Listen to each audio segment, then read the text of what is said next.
Here's the truth about aging in the saddle. Your body changes, but your riding doesn't have to stop. Let me tell you what helped me keep going. I'm Karen, and this is the Midlife Rider Project Podcast for riders who believe age does not define what's possible. Thank you for being here. I first noticed it mid-ride a few years back.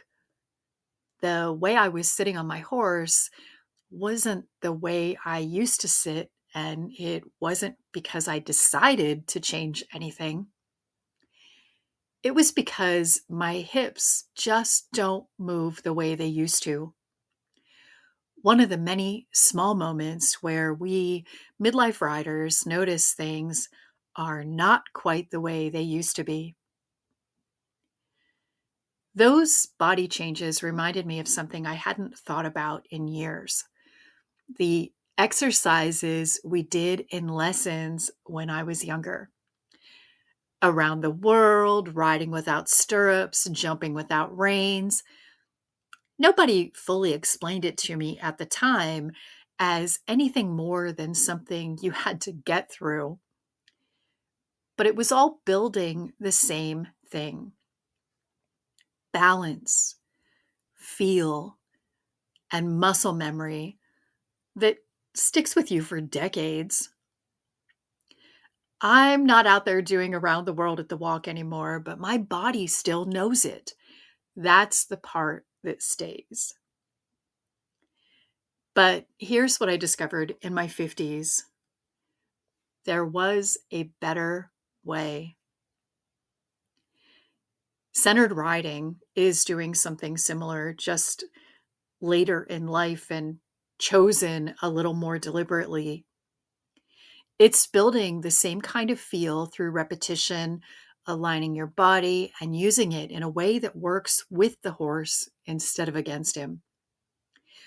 I came to centered riding late. My first lessons were in my 50s. I was smitten almost right away, amazed at how much logic was built into something that still required so much finesse. It made fast sense why it has the following it does. I don't know that anything else has done as much for my riding with what feels like so little effort, which is not the same as saying it's easy. There's a lot to learn, or maybe more accurately, unlearn if you've been riding for a long time. But once you're using it consistently, there's an ease that wasn't there before. And that ease is exactly what keeps you in the saddle longer in this season of life. I started thinking about that more seriously after turning 50. I was dealing with frozen shoulders, first one and then the other, hips that don't move the same way they used to, arthritis that challenges range of motion in ways I didn't have to think about before. You can't pretend those things aren't happening. It's more like figuring out what you actually have to work with and using what you do have to your advantage. Beyond the mechanics, something unexpected happened. My confidence grew. A lot of us lose some riding confidence in this part of life, both in the saddle and out of it. Finding a seat that actually works, that's balanced instead of just gripping and hoping, gave me back some trust in my own body that I hadn't even realized was missing. I did fix some mechanical things, but maybe more importantly, it reminded me that my body could still learn something new and get better at it. There's something about watching a horse and rider who are actually in sync. Edward Gall and Totalis come to mind.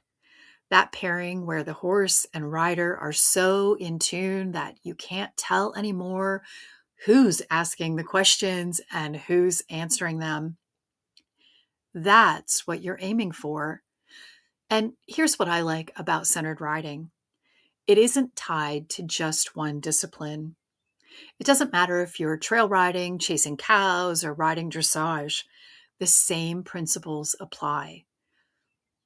I like solutions that are simple, elegant, and hold up, no matter where you take them.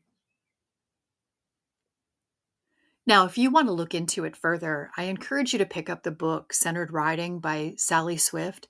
I'll link it in the show notes. And if there's an instructor in your area that teaches this way, maybe go check that out too. I've also got a resources page with things that are useful for midlife riders. There's things I use myself and books I recommend, that sort of thing. And that's also linked below. It's become one of the most visited pages on my site because it saves you the time of digging through options. My job as a rider is to be a good load for my horse to carry, which means that I've done the work to balance myself and use my aids the way they're meant to be used: weight, voice, hands, leg, seat, all of it as communication. It means checking what I'm doing before I decide the horse is the one who's wrong. I was taught early on that every ride is training the horse, whether you mean it to be or not. Our job is to do it well and allow the horse to do his. None of this erases anything about where I started from, but it did give me a path forward. I don't ride the way I did at 20. And honestly, that is okay. The version of balance in the saddle that I have now took longer to find and somehow means even more. Thank you for being here, for showing up with your horses and refusing to let age define what's possible. If you check out the resource page, send me a note and let me know what you found helpful. I'll see you at the barn. Thank you for spending this time with me. If this episode resonated, I hope you'll join me again next week as we continue riding through this season together.